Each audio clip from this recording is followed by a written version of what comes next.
Հոկտեմբերի 23-ին ժամը 14:01-ին ներքին գործերի նախարարության փրկարար ծառայության ճգնաժամային կառավարման ազգային կենտրոնում ահազանգ է ստացվել այն մասին, որ հրդեհ է բռնկվել Երևան քաղաքի Մալաթիա տոնավաճառում գտնվող կոշիկի պահեստում։ Հրդեհի բարդության թիվ 2 կանչով դեպքի վայր են մեկնել ներքին գործերի նախարարության փրկարար ծառայության Երևան քաղաքի փրկարարական վարչության Հրշեջ փրկարարական ջոկատներից 6 մարտական հաշվարկ, հրդեհաճիճման եւ փրկարարական աշխատանքների կազմակերպման բաժնի հերթապահ եւ ճգնաժամային կառավարման ազգային կենտրոնի օպերատիվ խմբեր։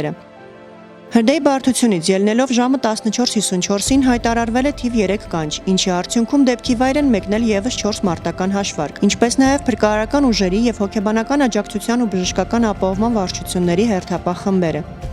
Հրշեջ փրկարարների ինտենսիվ աշխատանքի շնորհիվ հրդեհը մեկուսացվել է ժամը 15:53-ին, մարվել 16:49-ին։ Հրդեհի հետևանքով այրվել է մոտ 530 քառակուսի մետր պահեստային տարածք եւ 70 քառակուսի մետր տաղավարներ։ Օպերատիվ գործողությունների շնորհիվ փրկարարներին հաջողվել է կանխել հրդեհի տարածումը դեպի հարակից շուրջ 400 քառակուսի մետր կոշիկի պահեստային տարածք։